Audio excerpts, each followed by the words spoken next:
এমন হলেই আরে ভাই তুই আইছিস? শুনে যা। যাক, কইসে টাকা নিয়ে আইছিস দে। আরে কিসির টাকা পয়সা? কিসির টাকা পয়সা মানে? তুই কি সব ভুলে গেছিস?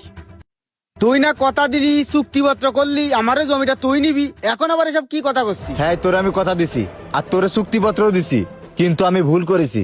এনে ধর তো চুক্তিপত্র, তোর ওই জমি আমি নিতে পারবো না। আমার ওই জমি কতজন নিতে চাইছে, আমি কারণে দিতে রাজি হইনি। তুই আমারে কথা দিছিস যে আমার এই জমিটা তুই নিবি, আর এখন তুই এসে করছিস কি আমার জমিটা নিবি নে। আলামিন, তুই কিন্তু কাজটা ঠিক করতেছিস নে, তুই আমার মেলা বড় ক্ষতি করতেছিস। এই চুপ কর তুই। ক্ষতি আমি করতেছি নাকি তুই ক্ষতি করতে চাইলি আমারে? আমার ওই জমি নিলি তুই ক্ষতিগ্রস্ত হতিস মানে?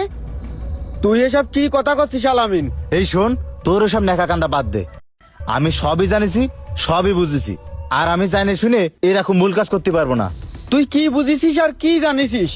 আমি কি জানিছি না? আমি বুঝলাম না ভাই, আপনি জানে শুনে কি করে পচাবাসি খাবার খাচ্ছেন? পচাবাসি খাবার খাচ্ছি মানে? কি করছেন আপনি? ও আপনি বুঝবেন না ভাই, আপনি যে মইনুলি জমিটা নিচ্ছেন, ওই জমি সম্পর্কে আপনি কি কিছু জানেন?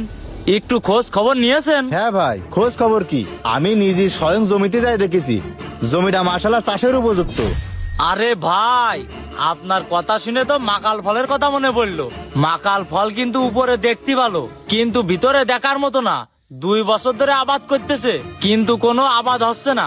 গ্রামের কেউ ওর জমি নিতে যাচ্ছে না, তাই জানে শুনেও আপনারে জমিটা গছাই দিচ্ছে।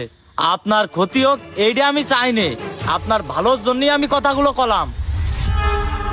কি শুনলি তো? এইবার বুঝেছিস যে আমি কি জানিছি আর কি শুনেছি? আরে রানা তো তোর প্রতিবেশী, তোর গ্রামের মানুষ।